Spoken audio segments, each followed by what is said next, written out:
आज एक प्रयोग लेकर के आपके सम्मुख है, बिल्कुल नया और अनूठा प्रयोग है। कितना सफल होगा मुझे नहीं पता, देखते हैं। प्रयोग तो करना ही है। एक लेख का मंचन शेखर जोशी ने लिखा, गिरदा के ऊपर पहाड़ में छपा है, आप सबने पढ़ा होगा। और उसी के साथ गिरदा के कुछ गीतों को पिरोया गया है। कुछ गीत शेखर जोशी ने भी जो अनुभव जब जब गिरदा के साथ उनके हुए वो लिखे थे उसमें, और बाकी कुछ फैज के गीत हैं। बस अधिक कुछ नहीं, तो प्रस्तुत है आसान नहीं है गिरदा होना।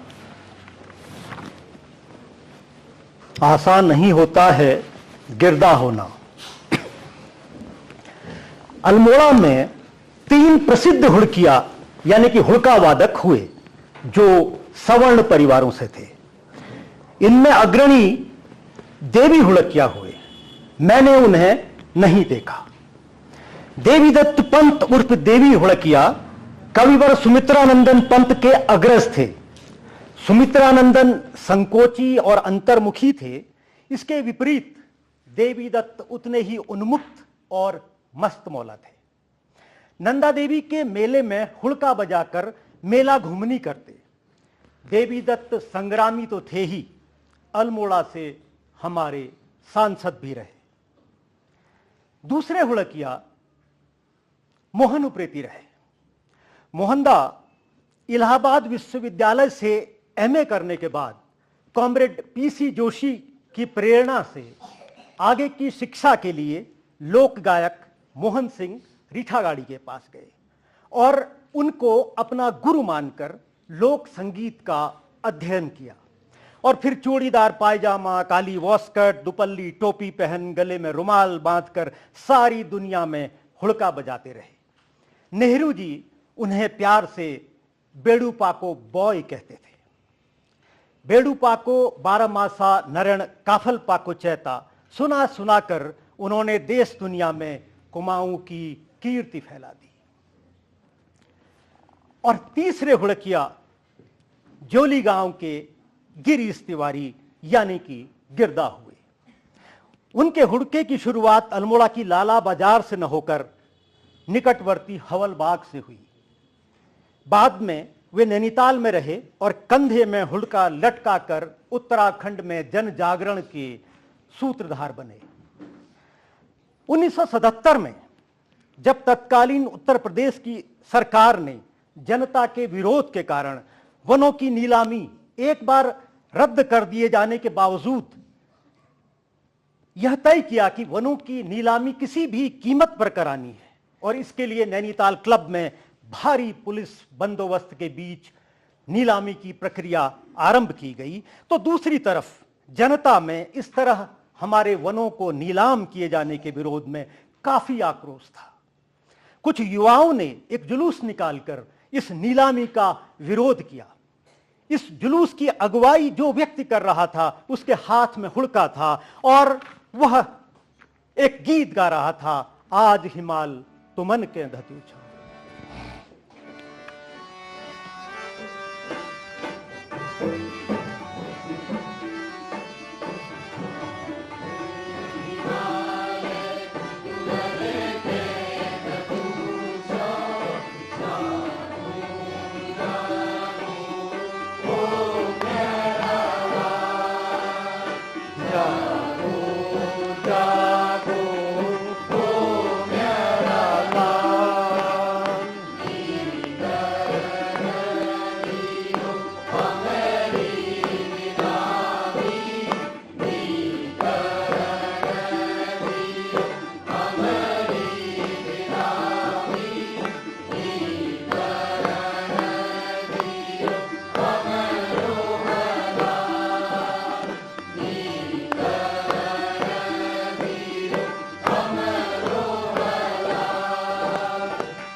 इतिहास ले लो बता, साईं दियो इतिहास ले लो बता, हमरे मन के कहानी में बैठायो, हमरे मन के कहानी में बैठायो, ओ हमरे दिल बड़ी जानी का, ओ हमरे दिल बड़ी जानी का, आज हिमालय तुमने के पूछा, आज हिमालय तुमने के पूछा, जागो जागो ओ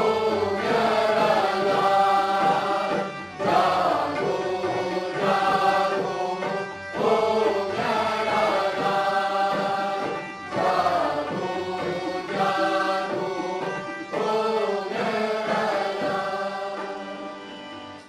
उस दिन के बाद गिरीश तिवारी जनता में गिरदा के नाम से मशहूर हो गए और वह जो गीत गा रहे थे वह बीते समय के प्रसिद्ध कुमाऊनी कवि गौरदा की कविता का मुखड़ा था और गिरदा ने इसमें कई बंद जोड़कर इसे समसामयिक कलेवर पहना दिया था। सत्ता की जन विरोधी नीतियों के विरोध में समय समय पर गिरदा ने इस गीत में नए नए बंद जोड़ इसे उत्तराखंड के अनेक आंदोलनों के मुताबिक ढाल दिया और यह जन जन का गीत बन गया। गिरदा के साथ मेरी पहली मुलाकात कब और कहां हुई मुझे ठीक से याद नहीं, पर नैनीताल क्लब के गधेरे के पास के उनके डेरे में जाने की मुझे याद है, जहां एक झिलंगी चारपाई पर गुड़ी मुड़ी बिस्तर में उनके साथ बैठकर मैंने फैज अहमद फैज की रचना हम मेहनत कश जग वालों से जब अपना हिस्सा मांगेंगे का उनके द्वारा सस्वर पाठ सुना था।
खजाना मांगेंगे, एक नहीं एक देश नहीं हम सारी दुनिया मांगेंगे, एक नहीं एक देश नहीं हम सारी दुनिया मांगेंगे, हम मेहनत कश वालों से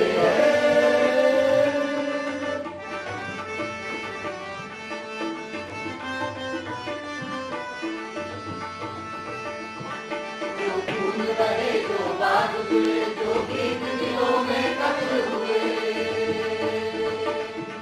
जो खून बहे जो बाग जुले, जो गीत दिलों में कत्ल हुए, हर कतरे का हर गुंजे का, हर कतरे का हर गुंजे का, हर गीत का बदला मांगेंगे, एक देश नहीं एक देश नहीं हम सारी दुनिया मांगेंगे, एक देश नहीं एक देश नहीं हम सारी दुनिया मांगेंगे, हम मेहनत कश जगवालों से। लेकिन उन कवियों में नहीं जो सिर्फ अपनी रचनाओं का पाठ करते रहते हैं, बल्कि गिरदा ने उदार मन से अपने क्षेत्र के ही नहीं, देश विदेश के कवियों, शायरों और रचनाकारों को जनता तक पहुंचाया। जैसे महान लोक गायक मोहन सिंह रीठागाड़ी, चारूचंद्र पांडे, शेरदा अनपढ़, अली सरदार जाफरी, शैलेंद्र, फैज अहमद फैज और नाजिम हिकमत आदि। यह बात 1978 या 79 के आसपास की है। अल्मोड़ा में वन आंदोलन के आंदोलनकारियों को भारी दमन का सामना करना पड़ रहा था और कई लोगों को गिरफ्तार भी किया गया था और कई लोगों की तलाश पुलिस कर रही थी। इसके विरोध में नैनीताल में एक जुलूस निकाला जा रहा था।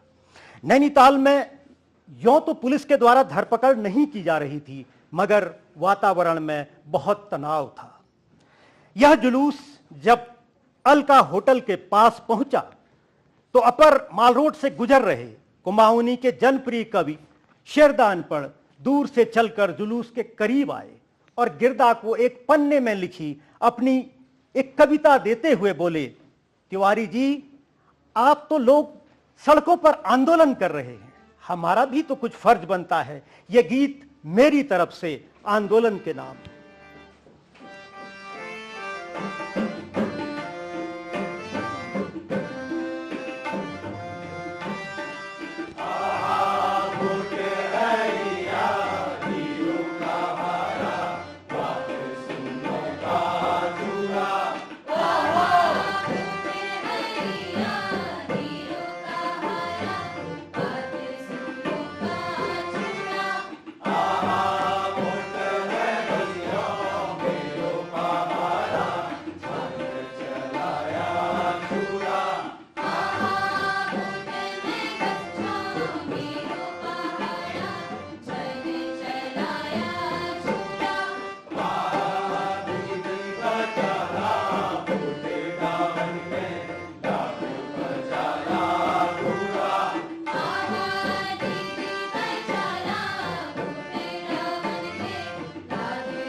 गिरदा ने संस्कृति को समझा, रंग कर्म को सीखा और दोनों का इस्तेमाल सामाजिक बदलाव के लिए किया। उसने तलाशा कि संस्कृति के प्रवाह में क्या क्या प्रगतिशील तत्व मौजूद हैं, जनता के संघर्षों में संस्कृति को किस तरह इस्तेमाल किया जा सकता है।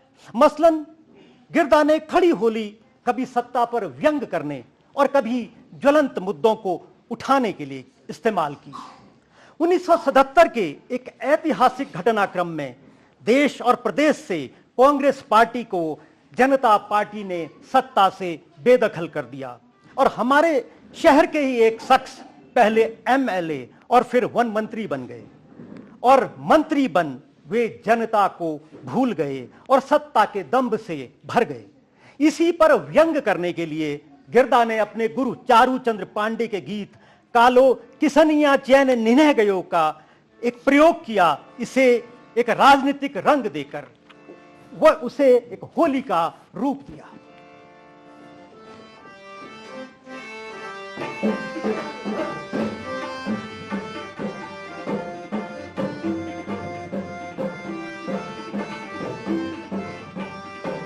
कालो किसनिया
आओ भीगे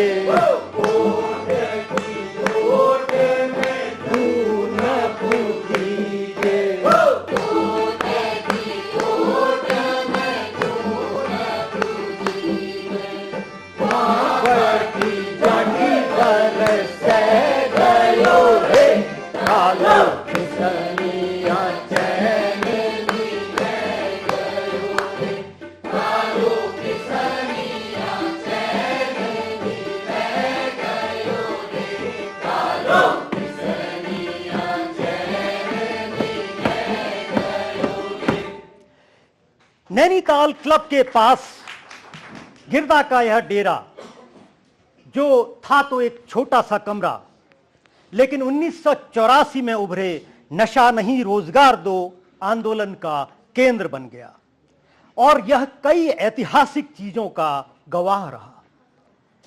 गिरदा के इस कमरे में न सिर्फ नशा नहीं रोजगार दो आंदोलन से जुड़े आंदोलनकारी आते, बल्कि देश के पत्रकार, कवि और बुद्धिजीवी भी यहां जानकारी हासिल करने और गिरदा का सानिध्य प्राप्त करने आते थे। इसी कमरे में आंदोलन के आगे की रणनीति तैयार होती और इसी कमरे पर LIU की नजर भी रहती। जिन गीतों को सड़कों पर गाया जाना होता था, उन गीतों को गाने की गिरदा के निर्देशन में रिहर्सल आंदोलनकारी इसी कमरे में करते थे। और इसी दौर में गिरदा ने एक गीत में कुछ विचारोत्तेजक बंद जोड़कर इसे आंदोलन का एक अभिन्न हिस्सा बना दिया। यह गीत था तू निमार डाड़ जेता।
ये अविभाजित उत्तर प्रदेश के समय की बात है। एक साल उत्तर मध्य सांस्कृतिक केंद्र इलाहाबाद ने उत्तराखंड महोत्सव का आयोजन किया था। एक शाम वहां पहाड़ के कवियों का काव्य पाठ भी आयोजित था। अनेक नामचीन कविगण वहां पधारे हुए थे। हम लोग अग्रिम पंक्ति में बैठे थे। यद्यपि पर्वतीय लोगों की संख्या यथेष्ट थी, लेकिन कविगण संभवतः मैदानी श्रोताओं की उपस्थिति का अनुमान कर हिंदी रचनाएं सुना रहे थे। मेरे मन में एक विचार आया। मैंने एक पर्चा लिखकर संचालक हेमंत बिष्ट महोदय के पास भिजवा दिया। संचालक जी ने यह पर्चा गिरदा को सौंप दिया। अपनी बारी आने पर गिरदा ने माइक संभाला। पहले सस्वर हिंदी में एक दो कविताएं सुनाई और फिर संकोच के साथ बोले, अब हमारे शेखरदा ने आदेश दिया है, मैं अपनी कुमाऊनी कविता बसंत आपको सुनाऊं। मेरी समझ में नहीं आ रहा क्या यह ठीक रहेगा। श्रोताओं ने ही नहीं, मंचासीन कवियों ने भी एक स्वर से अपनी सहमति दे दी। सुनाइए सुनाइए, कोई संकोच मत कीजिए। गिरदा ने काव्य पाठ करने से पहले अपनी परिचित मुद्रा में भूमिका प्रस्तुत कर अपने कथ्य को स्पष्ट किया और फिर मोहक अंदाज में हाथ नचाकर अभिनय करते हुए गाया।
बीच बीच में गिरदा अपने परिचित अंदाज में कविता का संक्षिप्त भाष्य भी करते जा रहे थे।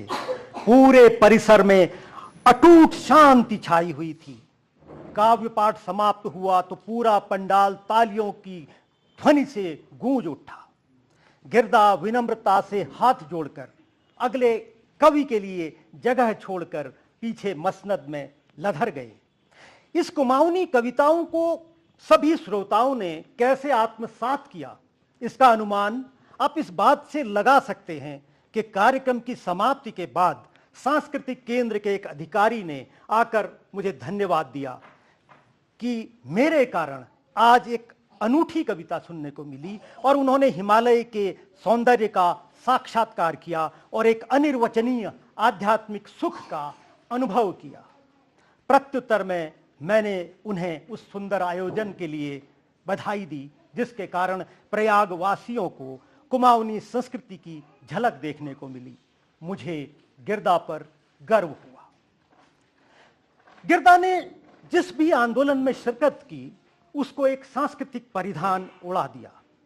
वन आंदोलन, नशा नहीं रोजगार दो आंदोलन या उत्तराखंड राज्य आंदोलन तो गिरदा के गीतों के कारण ही पहचाने जाते हैं। एक और आंदोलन जिसको सांस्कृतिक रूप गिरदा ने दिया वह था नदी बचाओ आंदोलन।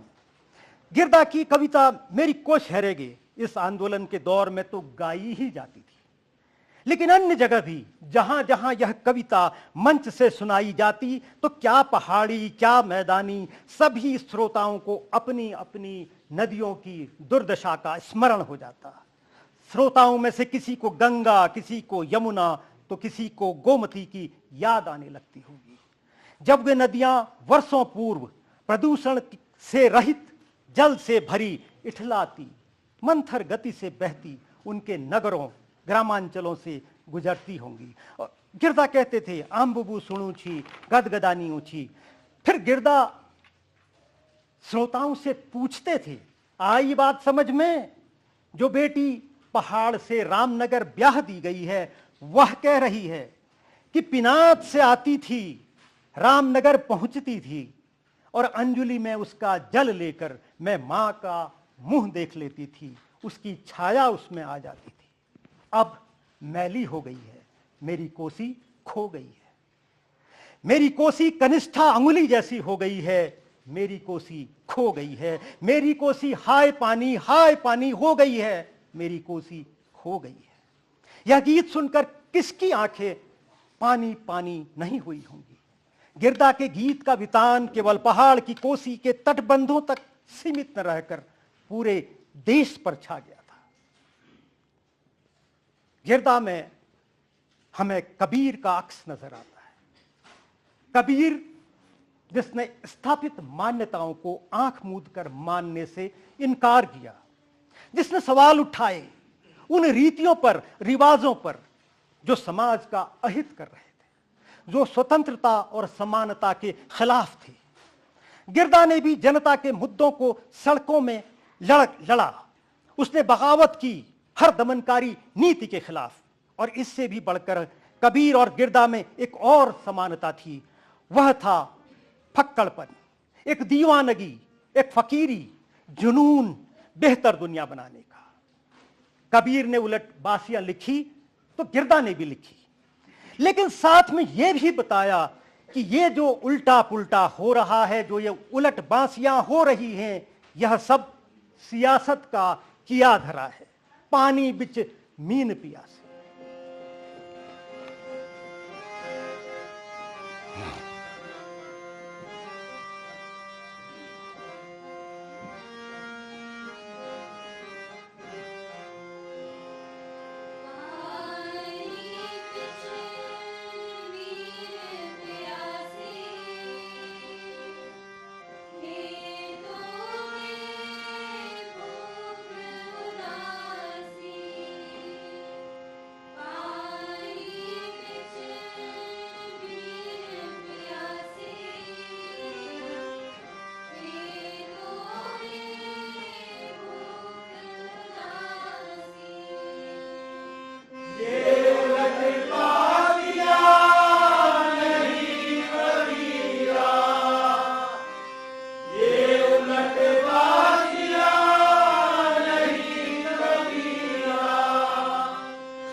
पाँव काट के 20 बरस में हुए 60 के,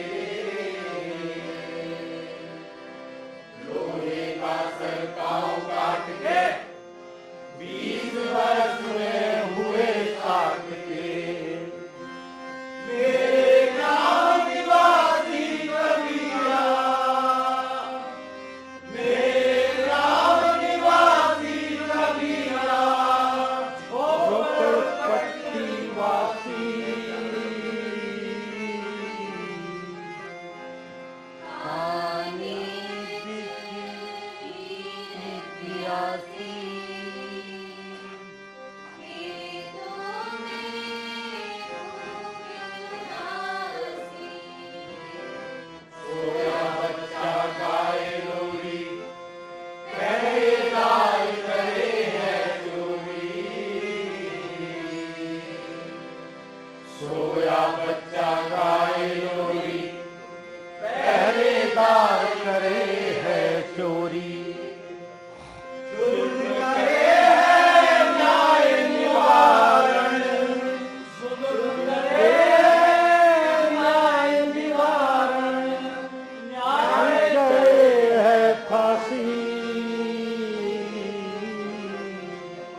कविवर सुमित्रानंदन पंत के जन्म दिवस के अवसर पर पंथ वीथिका में एक कवि सम्मेलन चल रहा था। काफी तादाद में श्रोता उपस्थित थे। कवि अपनी अपनी कविताएं सुना रहे थे। सभागार में किसी ने गुहार लगाई, गिरदा को बुलाइए। संचालक ने गिरदा को आमंत्रित किया तो हॉल में तालियां गूंज उठी। गिरदा ने शायद सभागार में अधिकांश छात्र छात्राओं की उपस्थिति को लक्षित कर अपनी पहली कविता जहां न बस्ता कंधा तोड़े ऐसा हो स्कूल हमारा सुनाई।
बच्चों को निश्चय ही इस कविता ने आनंद विभोर किया होगा, लेकिन महिलाएं उनसे एक अन्य कविता की उम्मीद कर रही होंगी।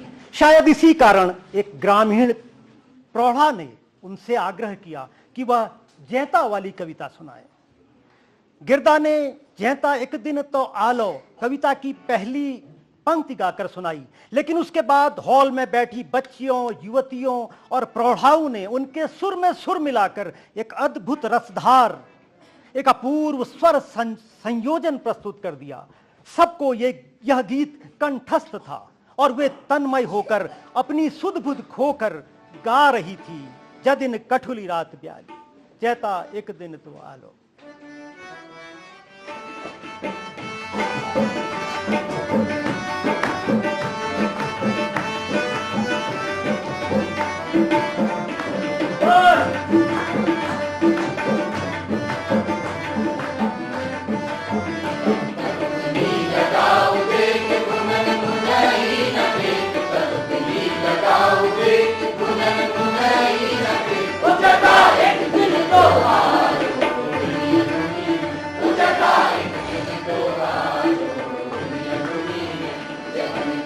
रात प्याली को पटाली को पड़ाली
दरअसल गिरदा का ये गीत उम्मीद का गीत है।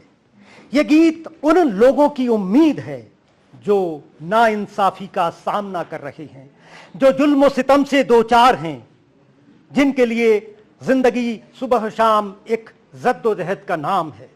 यह गीत उनका गीत है जो सपना देखते हैं कि दुनिया बेहतर होगी, इसे बेहतर होना ही होगा। एक दिन आएगा जब इंसानियत, भाईचारा बुलंद होगा, नफरत और जोरो जबर का दौर खत्म होगा। यह काली रात जब खत्म होगी, पौ फटेगी और कागा नई सुबह का ऐलान करेगा।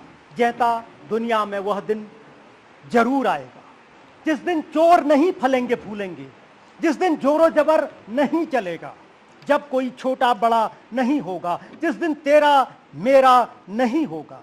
चाहे हम न ला सकें, चाहे तुम न ला सको, मगर कोई ना कोई तो लाएगा।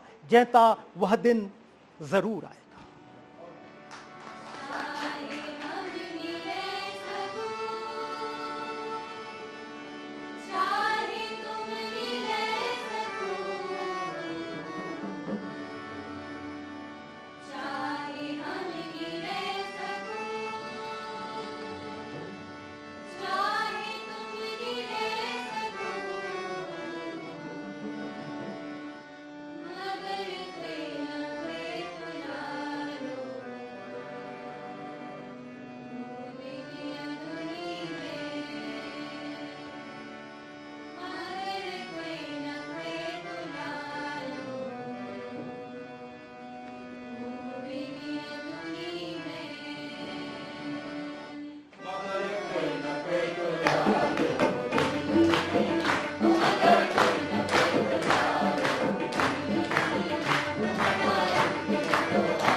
गिरदा को हम सबका सलाम। मैं आपका परिचय कराना चाहूँगा।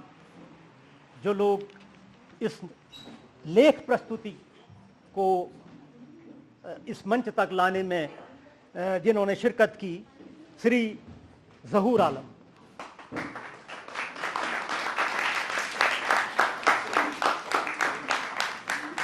संगीत संभाला नवीन बेगाना, मनोज कुमार, अनिल कुमार, डी.के. शर्मा साहब, संजय कुमार, रीचा सनवाल, संगीता बिस्ट, भूमिका, मोनिका, रोहित, काव्यांश कुमार, प्रियांशु, अदिति खुराना, रवि, हिमांशु पांडे, पत्रकार योगिता तिवारी।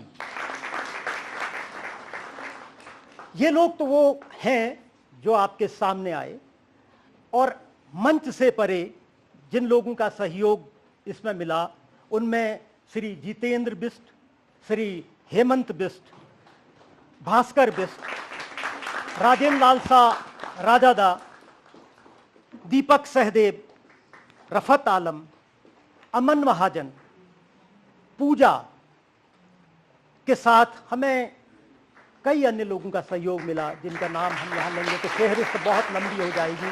तो आप सबका धन्यवाद। धन्यवाद से पहले ये आलेख लिखा था शेखर जोशी जी ने, लेकिन उसमें बहुत कुछ जो जोड़ा और उसको प्रस्तुत किया वो श्री प्रदीप पांडे।